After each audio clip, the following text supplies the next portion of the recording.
I was ordained in 1997, and my first church was in Birmingham in the UK. I don't know if any of you remember 1997, but in August, just after our third child was born, and just after we'd arrived in Birmingham, Princess Diana died.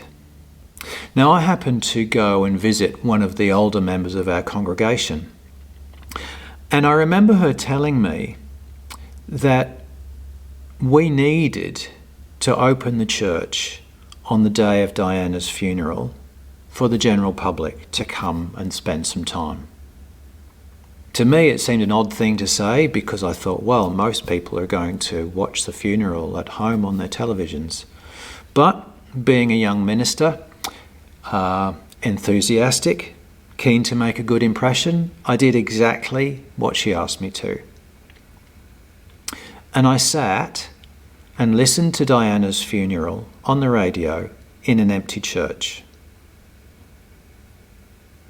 Over the course of the next couple of years, I could probably tell you a number of similar stories where people have come to me and told me that something was dreadfully important to do and that I needed to do it.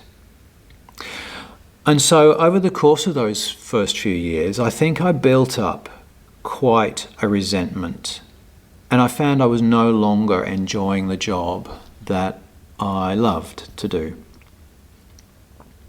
I found it made me snappy. I found that I wasn't listening to people properly. I was jumping to conclusions.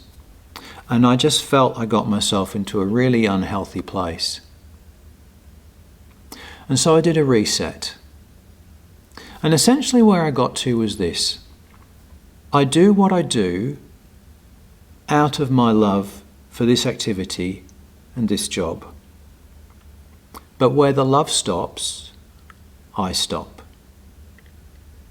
It meant that I didn't feel guilty about needing to step away and have a break. It also meant that I didn't feel the weight of people's expectations on me anymore. So if anybody comes to me now and says, David, here is something that is very important, I no longer jump to attention and do it. I find ways to help you to fulfill that dream for yourself.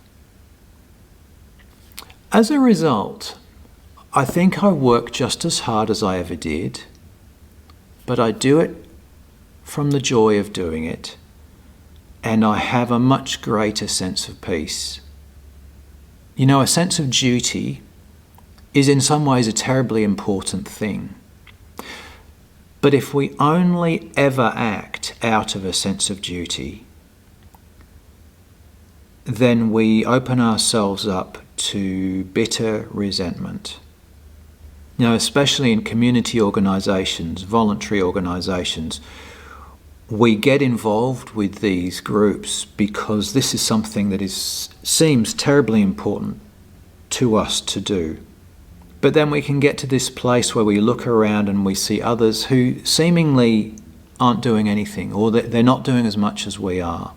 And I think it's far better to forget everybody else and just concentrate on the activity you are doing here and now for the joy of doing that.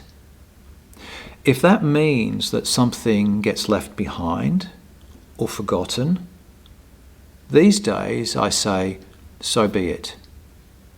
A few months ago there was a spate of YouTubers who were quitting the platform entirely or taking a break from their channels. And I wonder if this sort of reset might be something that helps. I know that YouTube can be a hard taskmaster. In case you guys are curious, how do you get anything done with 3 kids? Most of the stuff's done at night. Time for overtime.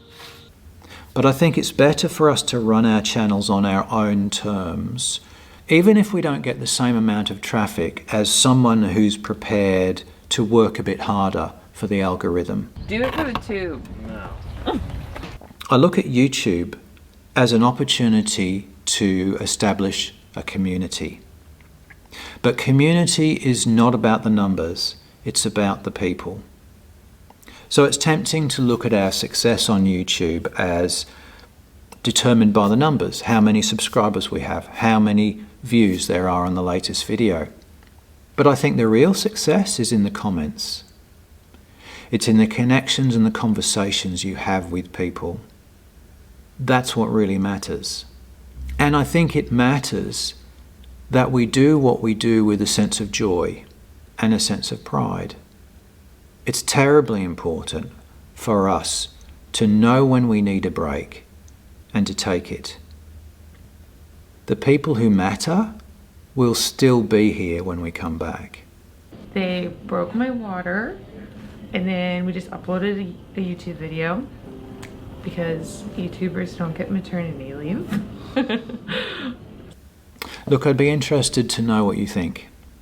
Have you dealt with resentment in your own life? And what conclusion did you come to? What action did you take to bring back that joy and that love into what you do? If you've got a comment to share, please do drop something down below. As always, keep it friendly, and I look forward to talking to you next time.